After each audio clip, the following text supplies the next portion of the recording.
परंपरा। सबकी आवाज आनी चाहिए। संयोग मूला जीवेण पत्ता दुख परंपरा। इंसान का सबसे बड़ा कोई भय हो तो मृत्यु का है, और इंसान का सबसे बड़ा कोई धर्म हो तो समाधि का है, मृत्यु को जीतने का है। इसके बीच में हजारों लाखों करोड़ों भावों की जिंदगी चली गई, लेकिन अनकॉन्शियस माइंड, उसे पता ही नहीं है कि मृत्यु कभी भी आएगा, तो भी I am alert now, we are ready, we are success, मैं तैयार हूं, मुझे कोई परवाह नहीं।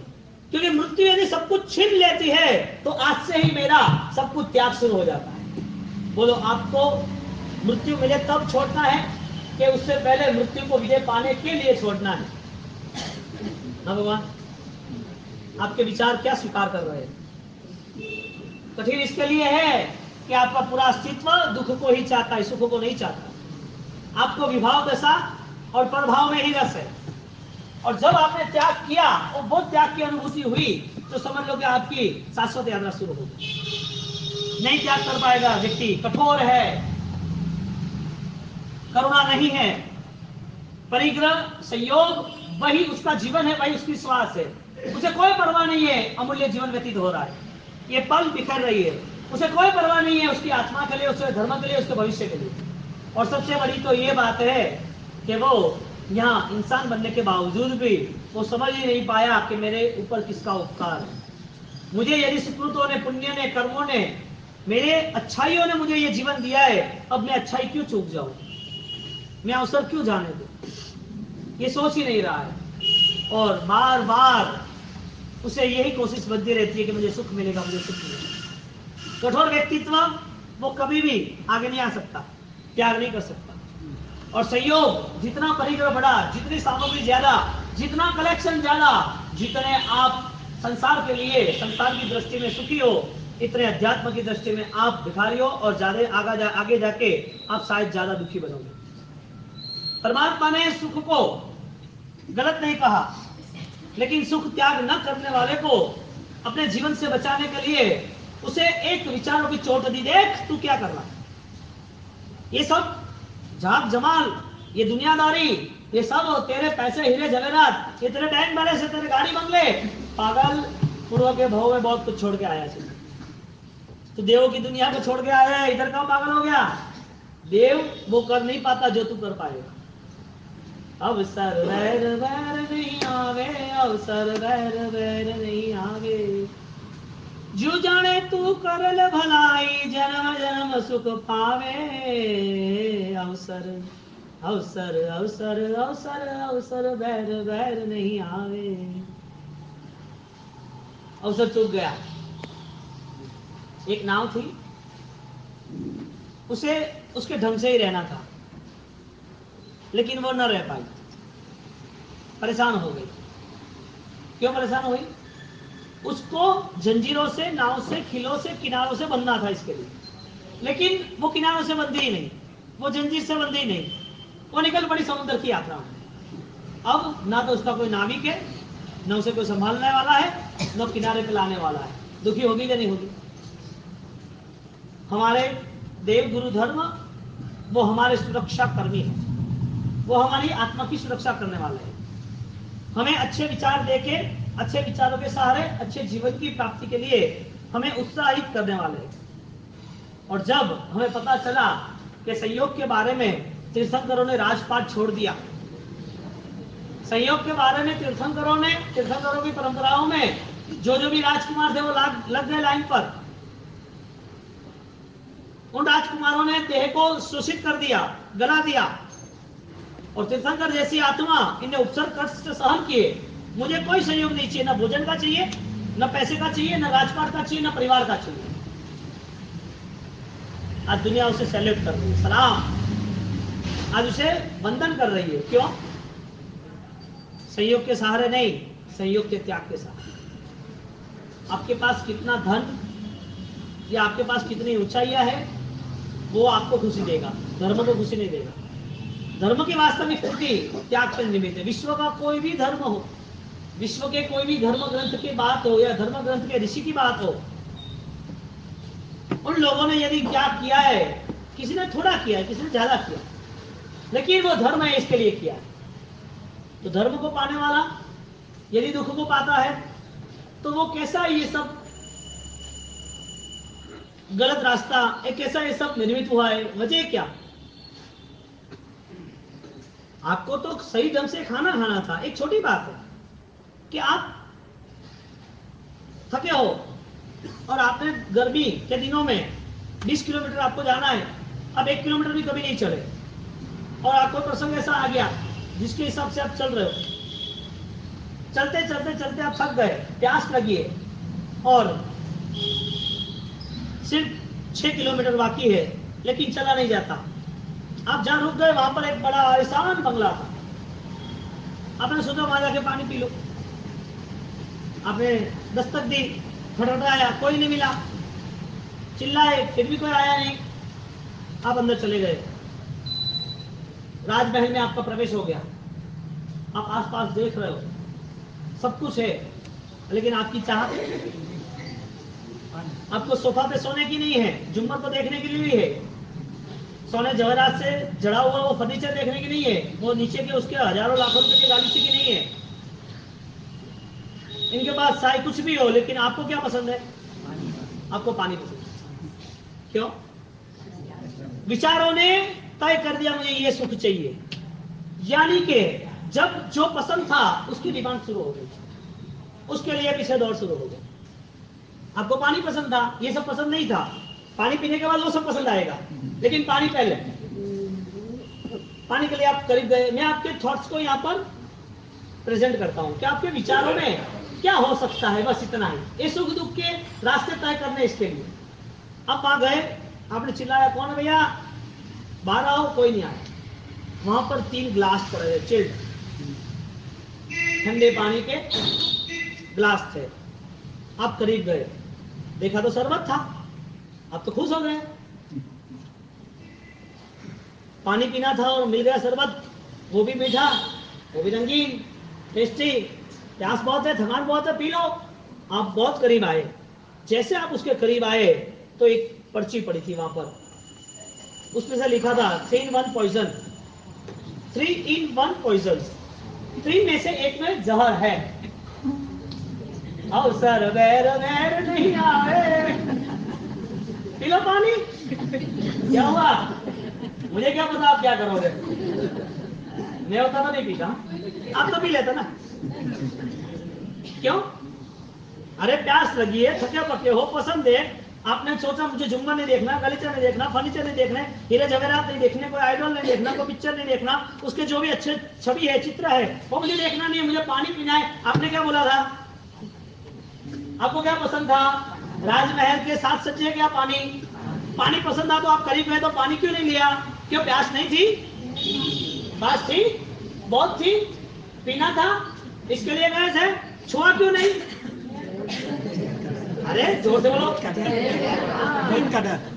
था? जहर था, पता था ये मार डालेगा। यदि आपको 1 ग्लास, 3 में से 1 ग्लास में भी आपको डर लग रहा है, आपको 35% भी रिजल्ट है वहां पर, 65% प्लस है, फिर भी आपको कॉन्फिडेंस नहीं है, आपको पता है 2 में जहर नहीं है, फिर भी नहीं पीते, फिर भी नहीं पीते। क्यों? शायद by chance, by bad luck, we are gone, खत्म हो जाए तो क्या करें? आपको पता है कि 1 ग्लास में जहर है, जहर है, उसका स्वभाव पता है, कौन से ग्लास में वो पता नहीं है। यदि 3 में से 1 ग्लास में भी जहर है और आप उसे छूना नहीं चाहते हैं, आपको पता है कि जहर का स्वभाव मारने का है और वो जहर कहीं पर भी हो सकता है, तो आप छूने के लिए थके पके परेशान हो, फिर भी लेते नहीं, क्योंकि बहुत बड़ा दुख सामने दिख रहा है। छोटे सुख के सामने बड़ा दुख। ज्ञानियों ने यही बात बताई कि संयोग है ना, वो जहर है, जहर। संयोग क्या है? आपको पता नहीं है कि बड़ा दुख देने वाला है, इसके लिए हम ये चर्चा कर रहे हैं। बड़ा दुख देने वाला है वो पता ही नहीं है, क्योंकि जिन जिन बम्बन सेठों ने, जिन जिन राजकुमारों ने, चक्रवर्तियों ने जहां जहां भी जितना कलेक्शन किया, जितना इकट्ठा किया, उसके सामने उसको चाबुक मार मार के भगाया, भाग यहां से, रो, देख तेरा सब अवार्ड देख, रोता रहे यहाँ पर तू, तेरे पैसे देख, तू रो, परेशान हो, अब तड़प जिंदगी को पाने के लिए, तुमने सुख पाया ही नहीं, हर वक्त दुख ही पाया। संजोग मूला जीवेना पत्ता दुखा, आपने संजोग पाए वो दुख पाया, दुख पाया वो तड़पाएगा। अंतिम चरण पर आख्या से गुरुदेव जी ने दो बातों से हमें अवगत कराया है। पहली बात, क्या जीव का ये क्रम अनादिकाल से चल रहा है? दूसरी बात, क्या जीव इससे कभी भी दूर नहीं होगा? यानी कि पत्ता दुख परंपरा, संयोग मूला जीवेन पत्ता दुख परंपरा, जो संयोग है वो मूल परंपरा से, शुरुआत से है। आत्मा की कोई शुरुआत है नहीं। यदि आत्मा की शुरुआत नहीं है तो फिर ये दुख और ये आत्मा और ये कर्म इसे हम कैसे स्वीकारें? हमारी नजर दृश्य से उठाकर अदृश्य की ओर ले जाना पड़ेगा, क्योंकि हमारी नजर जो दिखता है वहीं पर रुकी हुई है। जो दिखता है उसके पार और बहुत कुछ है, लेकिन हम उसके पार जाने की कोशिश ही नहीं कर पाते। तो क्या पत्ता दुख परंपरा, दुख की परंपरा ज्ञानियों ने बताई है? यदि दुख की परंपरा बताई है तो ये सब दुख साधु जीवन के, धर्म के नाम पर धर्मात्माओं के इतने सारे कठोर कष्ट, कठोर तपस्या, वो किस लिए? यदि कोई भी कष्ट दूर करने के लिए है, यदि कोई भी कष्ट आनंद पाने के लिए है, यदि कोई भी कष्ट के पीछे हमेशा कष्ट मुक्त होने का एक नया रास्ता, नया राज मिलता ही है, तो क्या वो कष्ट दुख है या सुख है? यदि सुख हमने मान लिया है तो हमारे में और कितनी ऐसी भ्रमणा है जिसे हम दुख मानते हैं। हम कितनी भ्रमणाओं से जीत चले हैं। दुख और सुख उसे न समझने वाला व्यक्ति वो अपनी यात्रा पे एक कदम भी उठा नहीं सकता। संयोग मूला जीवेन, संयोग मिले। शुरुआत का संयोग कर्म का था। कर्म का संयोग कब से है हमें पता नहीं है। तो क्या कर्म के संयोग से निर्मित ये संसार, ये संयोग, ये पुद्गल का पूरा खजाना और पुद्गल से जुड़ी हुई पूरी श्रृंखलाएं, ये कर्म से जुड़ी हुई है। कर्म से जुड़ा हुआ आत्मा है, कर्म से मुक्त होने वाला भी आत्मा है। तो विपरीत दशा में हमारा ये विचरण क्यों हो रहा है? विपरीत अवस्था से हम क्यों जी रहे हैं? विपरीत अवस्थाओं में हमें अनुकूलता क्यों दिख रही है? विपरीत अवस्थाओं में हम सुख क्यों मान रहे हैं? इस भ्रमणाओं को हम समझने की कोशिश क्यों नहीं कर रहे? वजह ऐसी क्या है कि संयोग के बिना चल ही नहीं सकता।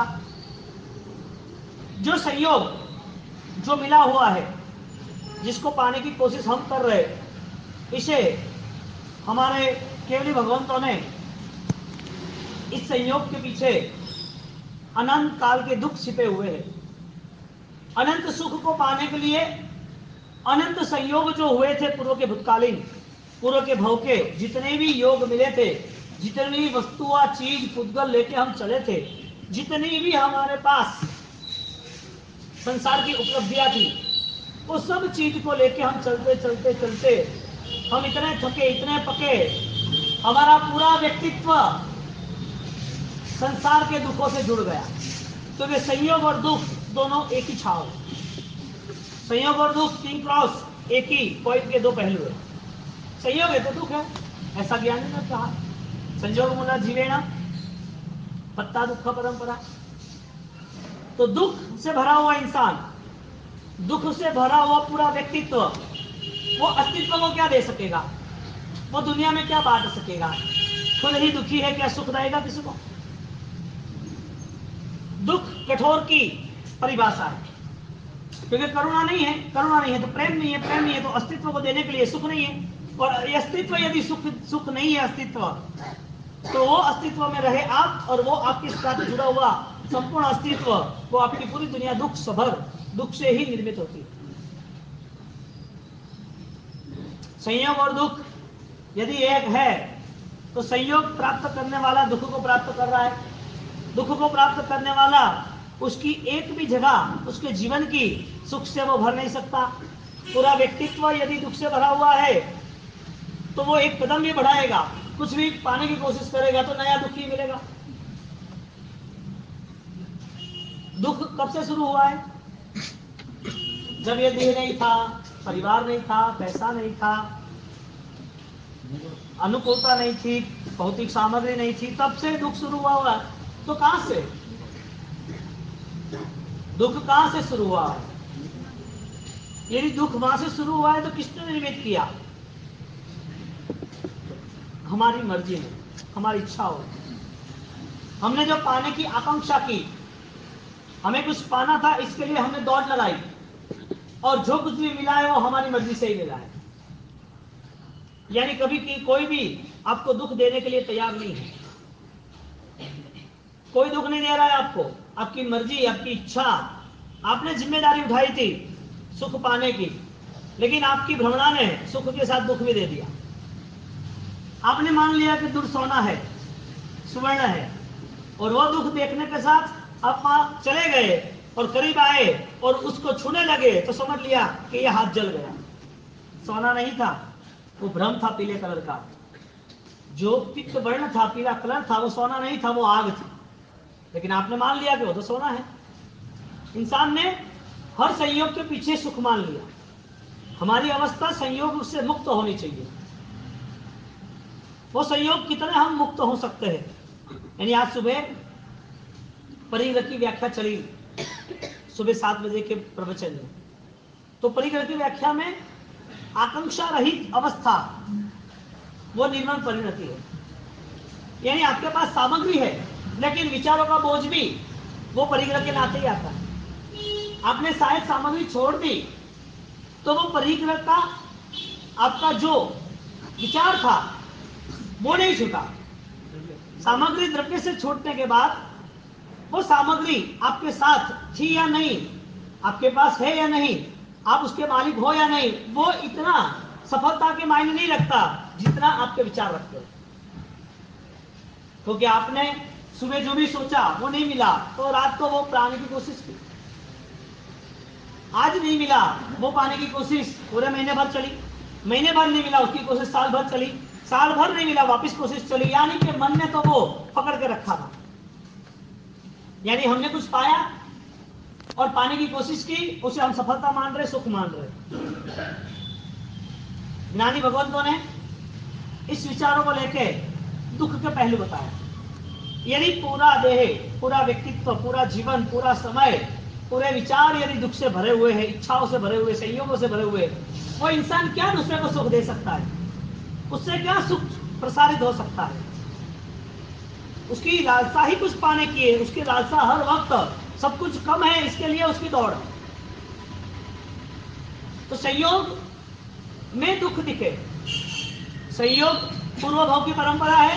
पूर्व भाव में जो दुख सहन करके हम आए, बिना सामग्री के भी बहुत सारे दुख थे, जिसका नाम है लालसा। परिग्रह की इच्छा, पाने की इच्छा, पाने के बाद रखने की इच्छा, रखने के बाद उसको संभालने के साथ न चला जाए उसकी इच्छा, और जो चला गया उसके पीछे वापस दौड़ते हुए वही इच्छाओं के साथ दुखी होने की इच्छा। दुखी होना नहीं है, दुख पसंद नहीं है, दुख को दूर करने की कोशिश कर रहे हैं, लेकिन रास्ता गलत चुन लिया।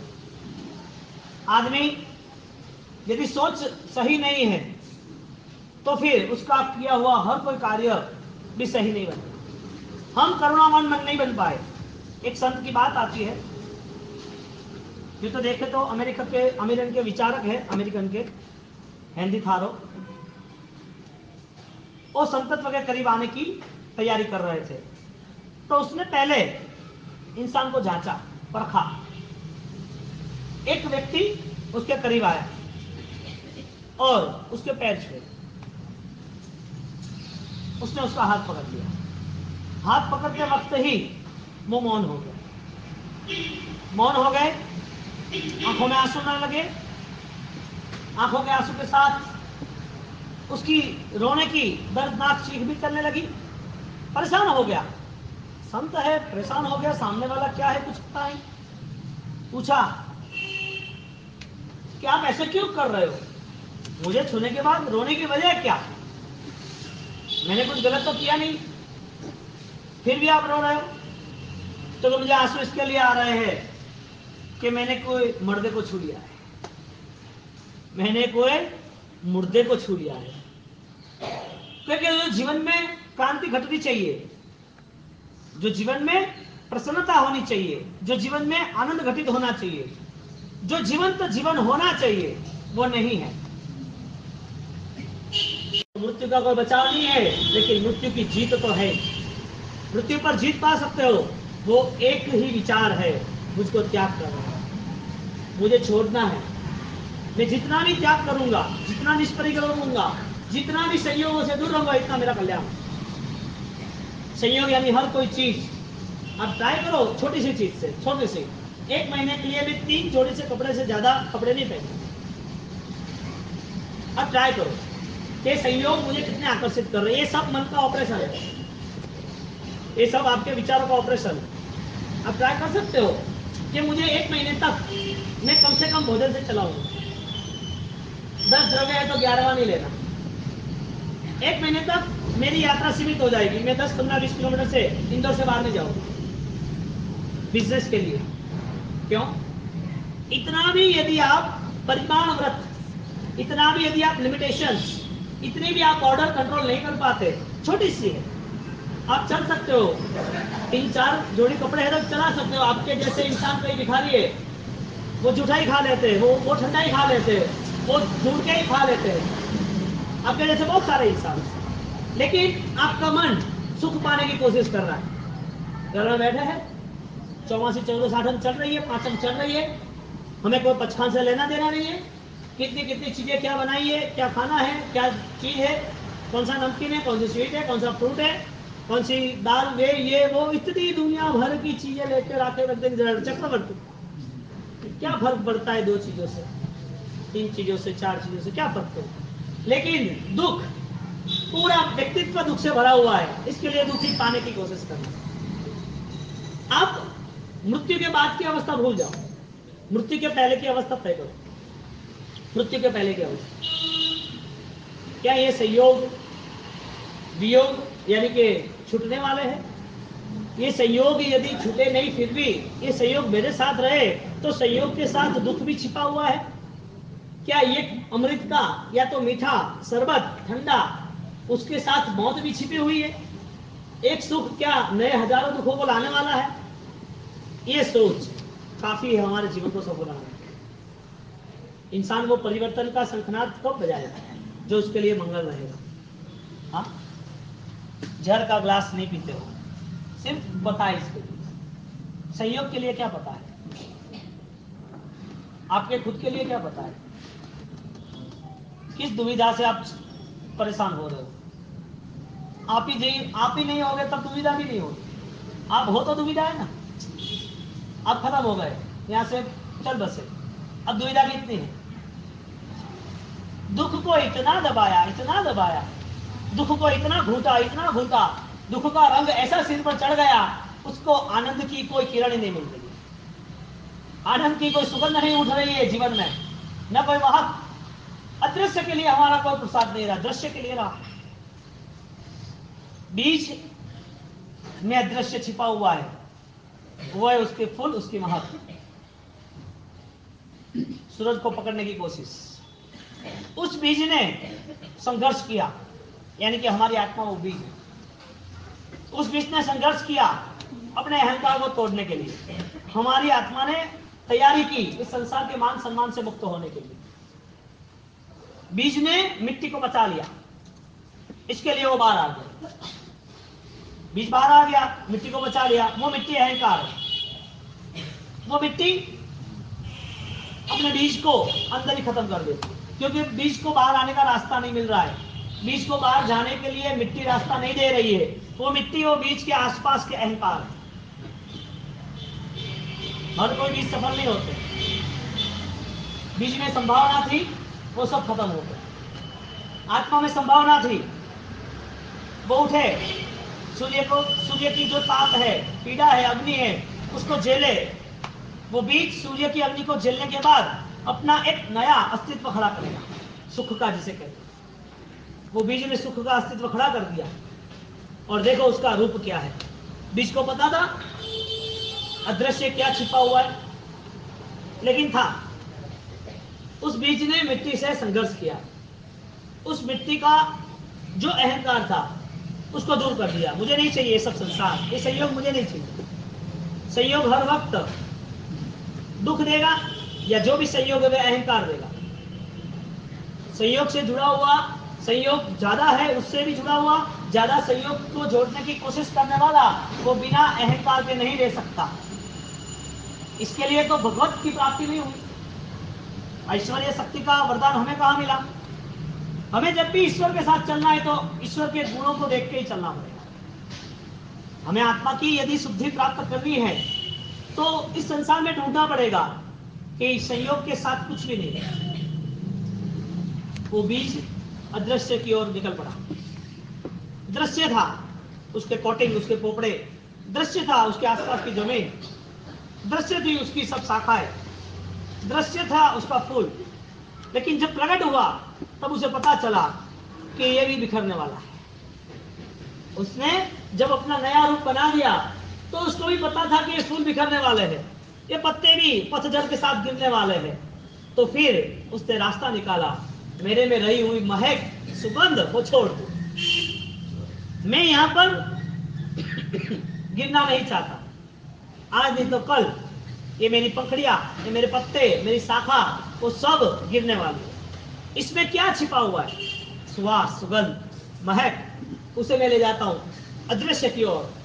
उसने हवा को रास्ता दे दिया और हवा के साथ वो भी आगे निकल गई। फूलों की महक निकल गई आगे। जीवन में वो सुवास, वो गुण है जो अदृश्य है। मिला हुआ जो सौंदर्य फूलों को, जो सौंदर्य फूल को मिला था, लेकिन उसने तैयारी कर दी उसकी सुवास को सही जगह पर ले जाने की। वो वहीं रहकर वहीं बिखर नहीं गई सुवास, वहीं गल गई नहीं, वहां पर गिर गई नहीं। बीज उठा, फूल बना, सुवासें उठी, पत्ते बने, मनोहर लगा और एक रूप मिला, सौंदर्य मिला, फिर भी वहां ही रुकना, वहां से आगे नहीं चल पाए। आगे कौन गया? बीज का अदृश्य पदार्थ, बीज का अनविजिबल पावर, सुवास, आत्मा का सामर्थ्य, परम पद। आप पॉजिटिव एनर्जी वाले हो गए। आपने अपने आत्मा को सुख देने के लिए हर वक्त त्याग का परिणाम रखा कि कब इससे मैं त्याग कर सकता हूँ, कब मैं इसको परिग्रह को निष्परिग्रह के ओर ले जा सकता हूँ, कब मेरा सदाचार एक शिखर की ऊंचाइयों पर छू ले। आपने वो तय कर दिया। आपको मिला हुआ जो भी सौंदर्य है, इस सौंदर्य को हम पुण्य कहेंगे। आपको मिला हुआ जो भी सौंदर्य, जो भी पुण्य है, जो पुण्य को हम पैसा, परिवार, बल, बुद्धि सब कुछ कहेंगे, ये सब सौंदर्य, ये सब पुण्य, ये सब कर्म, वो क्या वहीं दफन हो जाएगा या कोई आपकी आत्मा के लिए आगे का रास्ता ढूंढ लेगा? आप चाहोगे वो होगा, आपकी मर्जी। हाँ, पानी पीना है, अमृत का है, मीठा है, संयोग है, उसे मुक्त होने की आकांक्षा रखो। राजेंद्र सुरेश्वर जी महाराजा हमारे सामने, जिनका पुण्य प्रभाव इतना प्रबल, फिर भी उनने हर संयोगों को छोड़ दिया। गुरु महाराज ने हर संयोगों को छोड़ दिया। मुझे नहीं चाहिए।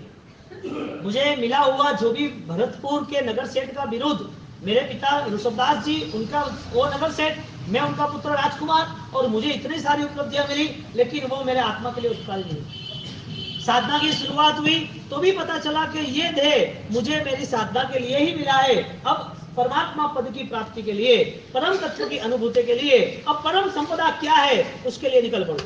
और अपूर्व साधनाओं के साथ अपूर्व एहसास, अनुभूति को लेके गए, और वो सुवास अब भी हमें आ रही है, वो मीठी सुगंध वो भी हमें छू रही है। किसकी? गुरु महाराज की, राजेंद्र सूरी महाराज की। एक अस्तित्व सदी तक, सदी से साधाधिक, यानी कि 110 साल हो चुके, और वो एक महक अभी तक आपको मिल रही है। वो था संयोग का त्याग, निष्परिग्रह का। हाँ, द्रव्य तो परिग्रह त्याग किया, लेकिन भाव परिग्रह भी त्याग किया। भाव परिग्रह, मुझे कसाई नहीं करना, मुझे अहंकार में नहीं जाना, मुझे कुछ भी मिले या ना मिले उससे मेरा कोई अध्यात्म बिगड़ता नहीं है और वो अध्यात्म बढ़ता भी नहीं है। मेरे अध्यात्म के अधिकारी में कभी नहीं। सोचो, एक अभिधान राजेंद्र कोश के निर्माता जब ये संयोग पद की विवेचना यदि हमारे सामने कर ही रहे हैं तो हमें कितना उपकार उनका मान सकते हैं। उनके उपकार के नीचे हम दबे हैं, तो उनके पीछे क्या कर सकते हैं? हाँ, आप जिससे भी जुड़े हुए हैं, देखना उनके जीवन में त्याग होगा तो ही आपके जीवन में बदलाव होगा। वो त्याग का बल ही आपको प्रभावित करता है। बिना त्याग के इतनी रिद्धि सिद्धि संपत्ति यदि मिल भी जाए तो भी उसका तो त्याग निश्चित है। तो उससे आसक्ति क्यों करना? उससे आगे क्या है वो निकले ना। पेड़ या फूल या पौधे, कुछ भी उसे मिला हो, कोई भी सौंदर्य हो, ऐश्वर्य हो, फिर भी उसे वहां ही रुकना है। आपको मिला हुआ पुण्य, बुद्धि, बल, योग्यता, जो भी कुछ मिला है उसका सदुपयोग क्या? योग की उपयोगिता क्या? आप खुद सोचो। क्या मैं पानी पी सकता हूँ जहर वाला? नहीं पी सकता ना। क्या ये सब संयोग मुझे मार डालेंगे? ये सब संयोग मेरी आत्मा के भाव को खत्म कर देंगे? ये सब संयोग मेरे अच्छे विचारों को जला देंगे? ये सब संयोग क्या मृत्यु के समय पर मेरे लिए दुर्गति ही निर्मित करेगी? इस सब में ये छिपा हुआ है, मैं दुख से साथ जुड़ा हुआ हूं। दुख वो मेरा स्वभाव नहीं, वो प्रभाव है। प्रभाव हम छोड़ सकते हैं, स्वभाव हम छोड़ नहीं सकते।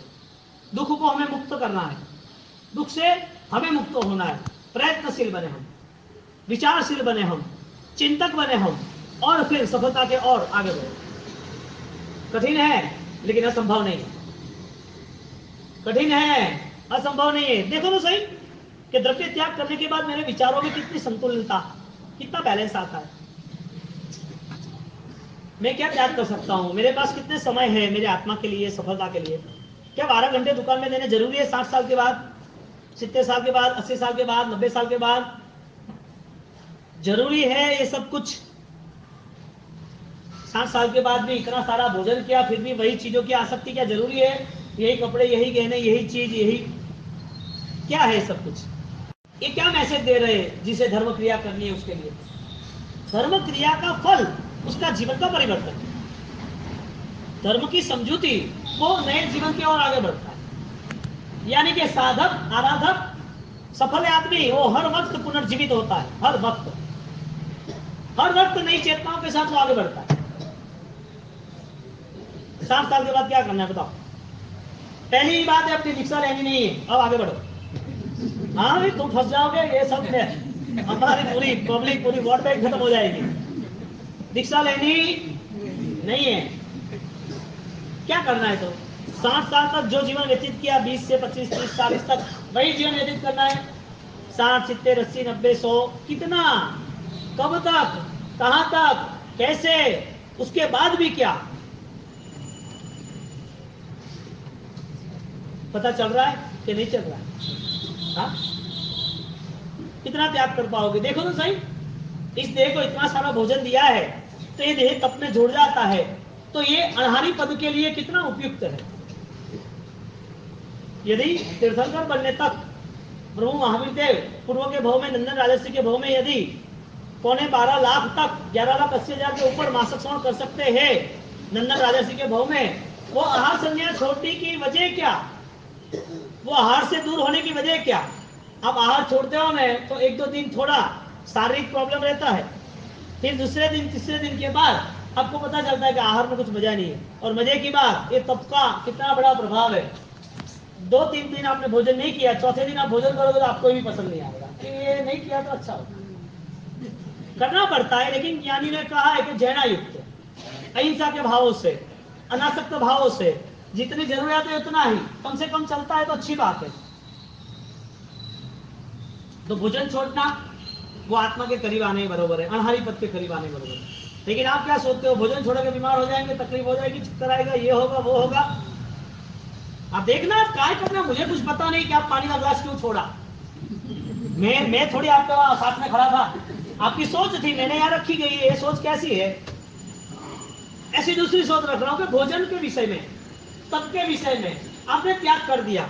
आपने पूर्व मास्टर श्रवण किए ना बहुत सारे, चलो अब बैटिंग शुरू करो, पता चलेगा कि तुम्हारा खुद का एक सत्य जीवन क्या था, सहयोग क्या था। मास्टर श्रवण किए थे, इधर बहुत सारे परिवार ऐसे जिसके घरों में मास्टर श्रवण हुए थे। मैं नहीं कहना चाहता कि आप मास्टर श्रवण, मैं ये कहना चाहता हूँ भोजन के विषय में, भोजन के सहयोग में आपकी खुद की अनुभूति क्या है? भोजन छोड़ने के बाद आपको क्या एहसास हो रहा है? क्योंकि गुलाम को भी भोजन छोड़ा जा सकता है, ऑपरेशन हो सकता है 8-10 दिन का, ये अपेंडिक्स या आंत का तो भी 10 दिन का भोजन छोड़ा जा सकता है। कोई भूकंप में शायद कोई बिल्डिंग के नीचे गिर जाता है और शायद वो सब बिल्डिंग के काट माल वो सब बोझा हटाते हटाते 10, 15, 20 दिन हो जाता है और 20 दिन के बाद कोई व्यक्ति जीवित बाहर आता है तो 20 दिन भी भोजन के बिना वो रह सकता है। भोजन क्या है नहीं मिला, इसके लिए छूट गया था कि वास्तविक मेरे आत्मा को भोजन की जरूरत नहीं है। संयोगो मूला जीवेना पत्ता दुख परंपरा, ये दुखी परंपरा, इसके लिए मैं छोड़ने की कोशिश कर रहा हूँ। मासक्षमण मृत्युंजय तब कहते, क्या कहते हैं? अंतिम समय पर जब आपको कष्ट आएगा इस देह पर, उस देह का कष्ट आप झेल पाओगे क्योंकि आपने 1 महीने तक कष्ट झेला है। सबसे बड़ा दुख भूख भोजन का था। शुरुआती भोजन से हुई, हमारे जन्म के साथ साथ मृत्यु भी भोजन से हुआ। तो ये चैनलाइज हुआ। तो भगवान ने तब का लक्षण, तब का गुण, तब का जीवन बताया कि जिसी ने तपस्या की उसको वो तपस्या शरीर के नाते हुई है और आगे जाके वो भाव बढ़ गए तो आत्मा के नाते हुई है। अब वो प्रभु महावीर ने जो वरदान दिया था तपस्या का, जो प्रभु महावीर ने जो तप किए, वो तप के नाते बहुत सारे लोग उनकी परंपरा में जुड़ गए। वो जुड़ तो गए, अब प्रभु महावीर बनने के साथ भी जुड़ना है। प्रभु महावीर की परंपरा में जुड़ा, प्रभु महावीर के साथ ही जुड़ना है। तो जिसने भी पूर्व के टाइम पे मास्टर सॉन्ग किए वो ट्राई करो, कम द्रव्य से चलता है, शुरुआत करो। कैपेसिटी है, कई बार ऐसा होता है 30 उपवास होते हैं, 36 उपवास होते हैं, 50 उपवास होते हैं, उसको बोलते हैं कि भाई उपवास का सेटिंग करो, तो क्या करे, रात को खाना पड़ता है। अब तो कोई कैपेसिटी ही नहीं है, कहाँ गई कैपेसिटी भाई? कैपेसिटी गई कहाँ पर? ये सब हमारे मन को मनाने के लिए, या तो हमारे मन को एक समाधान मिला है। वास्तविक स्थिति क्या है? ये संयोग जो है, जो राजेंद्र कोश के अंतर्गत संयोग की जो व्याख्या बताई है, इस ज्ञान के बारे में हमारी आत्मा कितनी जागृत है, हम कितना त्याग का बल निर्मित कर सकते हैं। भोजन की परिस्थिति कैसी है बताए? टायर में हवा भरो, ऐसी है। गाड़ी का टायर है, व्हील, हाँ, उसमें हवा भरी। क्यों भरी? वो कम थी इसके लिए, तो वापिस हवा निकल गई, वापिस भरी। दे 50 किलो था, वो 40 किलो का हो गया। वापिस लेने के बाद खाया भी, वापिस 50 किलो का हो गया। टायर की हवा कुछ चेंज नहीं हुआ। मास्टर सॉन्ग किया तो ऐसा हुआ कि आंखें यहाँ आ गई, ऐसा हुआ कान आगे आ गए, ऐसा हुआ मशीन पैर पे आ गया, पैर ऊपर आ गया, हड्डी आगे पीछे घूम गई, ऐसा कुछ हुआ? क्या हुआ? हुआ तो जो मांस, लोचा, पानी वो कम हो गया और कुछ नहीं हुआ। 5, 7, 10 किलो का वेट का चेंज हुआ, वो भी कंटिन्यूटी नहीं है। वो भी महीने भर के बाद आप काम पे लग गए तो वापिस चलना रूटीन आ गया। आपकी आत्मा ने वो बल निर्मित किया। देखो तो सही, अनाहारी पद के पहले भोजन का त्याग कैसे होता है, भोजन के त्याग के साथ आहार संज्ञा का त्याग कैसे होता है? क्योंकि ये तो जिंदगी भर चलने वाला है। जब तक नहीं मरोगे तब तक लोग खिलाएंगे आपको, क्यों ना बोले भाई? मरने वाले हो गए, दूध पियो, दूध पियो। अरे क्या क्या नाक बनाना है क्या उसको? साफ बनाना है क्या? तो फिर क्या दूध क्यों बिना? क्या से क्या लेके आते हैं? ऐसी ऐसी दंड कथा में ऐसी ऐसी बातें है ना, और एक पूरा पिक्चर बने ऐसा, हाँ, कॉमेडी। क्यों इसके पीछे ये सब? तत्व की बात तो पूरी छोड़ दी हमने। कहने की बात, संयोग मूला जीवेना पत्ता दुख परंपरा। मेरे साथ आपको बोलना है, मैं 2 बार बोलूंगा, तीसरी बार आपको बोलना है। ज्यादा कठोर तू हो, तुम्हारा में करुणा नहीं है। करुणा होती तो मुझे स्पर्श से पता चलता, आपके पास वो करुणा नहीं है। आप यहाँ आए फिर भी वो एनर्जी भी नहीं मिली मुझे। आप एक इंसान हो लेकिन मुर्दा हो, इसके लिए मुझे रोना आता है कि इंसान होने के बाद भी ऐसी परिस्थिति। हमारा पूरा अस्तित्व कठोरता से भरा हुआ है, जिसे हम दुख कहेंगे, जिसे हम संयोग की प्राप्ति कहेंगे। संयोग पाने के लिए पूरी लालसाओं, झूठ, कपट, दंभ के साथ हमारी दौड़ करेंगे। इंसान में कोई भी पार्ट, बॉडी का कोई भी पार्ट सेंसिटिव, संवेदनशील हो सकता है, लेकिन इंसान संवेदनशील क्यों नहीं है? वो शरीर की भूमिका है। आंतरिक भूमिका क्या हो सकती है? करुणा वो सुख का अस्तित्व है, कठोरता वो दुख का अस्तित्व है। दुख संयोग के लिए खड़े हैं, सुख संयोग की मुक्ति के लिए खड़े हैं। सुख और दुख दोनों पहलू यदि हम हमारे खुद के लिए समझ ले तो हमें पता चलेगा कि ये संयोग छोड़ने जैसे, मुक्त होना जैसा है। क्योंकि दुख ने कभी भी आपके साथ समझौता नहीं किया। दुख ने ऐसा नहीं किया कि आज मैं आपको मिला, आप नहीं मिलूंगा। दुख ने कभी ऐसा नहीं कहा कि चलो भाई मेरा काम खत्म हुआ, अब मुझे मत बुलाना। दुख ने आपसे कोई भी शिकायत, कोई भी डिमांड्स, कोई भी आशा रखी नहीं, लेकिन हमारी मर्जी थी दुख प्राप्त करें। किसके सहारे? कठोरता से सहारे। कठोरता क्यों? उसे वो संयोग चाहिए। संयोग क्या है? जो कठोर है वो, जिसमें जीव नहीं है, जिसमें करुणा नहीं है, वो सिर्फ सब चीज कठोर। कठोर को कठोर मिलता है तो पत्थर बन जाता है ना। हाँ, पत्थर कैसा है? वो तरलता नहीं है, उसमें करुणा नहीं है, उसको सरल नहीं है, वो नॉर्मल नहीं है, वो पूरा यानी कि कोमल नहीं है। आत्मा है वो कैसा है? यदि ये सब चीजें न थी तो भी हमारा आत्मा संयोगों को चाहने के लिए दौड़ रहा था। इतनी सारी चीज मिली फिर भी वो संयोग कम पड़ रहे। वो संयोग यदि दुख के साथ ही जुड़े हुए और दुख वो कठोरता के साथ ही जुड़ा हुआ है, तो पूरा व्यक्तित्व, पूरा अस्तित्व यदि दुख वाला ही है, तो इंसान को सुख की यदि राह चाहिए तो वो राह कौन देगा? सुख कहां से मिलेगा? कठोर क्रियाओं से, कठोर दिल ने तय कर दिया कि मुझे इस धर्म को पाना है। कठोर हृदय और क्रिया जो जीवन थी वो भी कठोर बन गई। जो क्रियाओं में कुछ न कुछ नई रोशनियां, नए उजाले मिलने वाले थे, वो सब पीछे हट गए, क्योंकि संयोग की परिभाषा बन गई कि हम आपको दुख देने वाले हैं। आपने तय किया मुझे दुख नहीं चाहिए लेकिन संयोग चाहिए। आपने तय किया दुख से मेरा कोई नाता नहीं लेकिन मुझे संसार की सामग्री तो चाहिए। आपने तय किया कि मुझे रोग आए, दर्द आए, परेशानियां आए, लेकिन मुझे मरना नहीं, जिसका कोई पर्याय ही नहीं, ऐसी डिमांड्स कर लिया। मृत्यु का क्या बचाव है? मौत का पर्याय क्या है? कुछ है? 2-4 दिन की जिंदगी, वो भी हमें पता नहीं है। ये मृत्यु की यदि कोई खोज होती है, अमरता की, मृत्यु के बचाव की यदि कोई खोज होती है तो पा लेना चाहिए। तीर्थंकरों को, केवलियों को, ऋषि मुनियों को, राजा महाराजा, उद्योगपतियों को, कोई भी गुंडागर्दी, लूट लटेरे करने वालों को, जो भी लूटपाट डकैती करते हैं सबको, और दुनिया के सब व्यक्ति को अमर बनना है तो उसे अमर का कोई अमृत खोजना चाहिए। अमरता का अमृत यदि उसे मिलता है तो वो धन्य है, भाग्यशाली है। आप स्वीकार रहे हो? यदि स्वीकार तो पहले ही आप अपने करीब के, अपने उपकारी माता पिता को छोड़ते नहीं। वो अपने माता पिता को छोड़ते नहीं, वो अपने माता पिता को छोड़ते, लेकिन इस संयोग का वियोग निश्चित है।